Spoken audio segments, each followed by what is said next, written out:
സന്തോഷം സന്തോഷം സന്തോഷം. എന്താണെന്ന് വെച്ച് കഴിഞ്ഞിട്ടുണ്ടെങ്കിൽ ഇന്ന് എൻ്റെ ഇഡ്ഡലി മാവ് നന്നായിട്ട് പൊന്തിയിട്ടുണ്ട് കേട്ടോ. ഇഡ്ഡലി മാവ് അങ്ങനെ എപ്പോഴും എപ്പോഴൊന്നും അങ്ങനെ പൊന്താറൊന്നുമില്ല. ഇടയ്ക്കൊക്കെ മാത്രമേ ഈ ഒരു സംഭവ വികാസം ഇവിടെ നടക്കാറുള്ളൂ. പിന്നെ നമ്മൾ സാമ്പാറാണെന്ന് വെക്കുന്നത് കേട്ടോ. അപ്പോൾ ദേ ഇഡ്ഡലിയും സാമ്പാറിന് വേണ്ടിയിട്ട് സുനിച്ചേട്ടനാണെന്ന് സാമ്പാറൊക്കെ സെറ്റ് ചെയ്യാൻ പോണത്.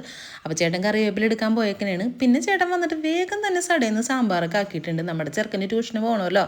അങ്ങനെ ദേ അതൊക്കെ കഴിഞ്ഞ് അവനും ട്യൂഷന് പോയിട്ടുണ്ട്. അതിന് ശേഷം ഞാനും സുനിച്ചേട്ടനും കൂടി ഇഡ്ഡലിയൊക്കെ കഴിക്കാൻ എടുത്തിട്ടുണ്ട് കേട്ടോ. ഒരു ലോഡ് പച്ചക്കറി കടയിലോട്ട് നോക്കണ പോലെ ഇല്ലേ സാമ്പാറിലോട്ട് നോക്കുമ്പോൾ. കാരണം ഇവിടെ കഷ്ണം ഭയങ്കര ഇഷ്ടമുണ്ട് എല്ലാവർക്കും. അതുകൊണ്ട് തന്നെ കുറേ കഷ്ണം നമ്മളിടും. അങ്ങനെ പിന്നെ ഉച്ചക്കലത്തേക്കുള്ള ചോറ് കാര്യങ്ങളൊക്കെ സെറ്റ് ചെയ്ത് വെച്ച് വഴുതനങ്ങ ഫ്രൈ ഉണ്ടാക്കാൻ വേണ്ടി അതും പുരട്ടിയൊക്കെ വെച്ചിട്ടാണ്. പിന്നെ എന്തിനാണ് ഇപ്പം ഈ കടികൾ എടുക്കണമെന്നല്ലേ. ഒരു സമയം 1 മണിയാവാറായി. പക്ഷേ ഒരു 12:30 ആയപ്പോൾ തുടങ്ങിയതാണ് വിശപ്പിൻ്റെ വിളി വരാൻ തുടങ്ങിയത്. അപ്പം തന്നെ പഴംപൊരി കഴിക്കണം, വട കഴിക്കണം എന്നൊക്കെ ഒരു മോഹം. അപ്പം പിന്നെ തന്നെ ചേട്ടൻ വേഗം തന്നെ പോയിട്ട് അതൊക്കെ മേടിച്ചുകൊണ്ട് വന്നിട്ടാ. പിന്നെ ഞങ്ങൾ അറിഞ്ഞും പറഞ്ഞ് അതൊക്കെ കഴിച്ച് ചേട്ടനും പോയിട്ടാ. ചേട്ടൻ നേരത്തെ പോയി. മഴക്കാരൊക്കെ കണ്ടപ്പോഴേക്കും ചേട്ടനും പോയി.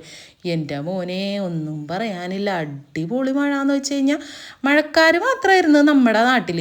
പക്ഷെ ഞാൻ വാവനെ കാണാമെന്ന് പറഞ്ഞുകൊണ്ട് ഇറങ്ങിയതാണ്. പിന്നെ അങ്ങോട്ട് പറവൂരോട്ട് എത്തിയപ്പോഴേക്കും ഒന്നും പറയാനില്ല. എന്തൊരു ഭയങ്കര ഇടിവെട്ടും മഴയും ഒക്കെ ആയിരുന്നു കേട്ടോ. എന്തായാലും അടിപൊളിയായിട്ടൊന്ന് തണുത്തിട്ടുണ്ട്.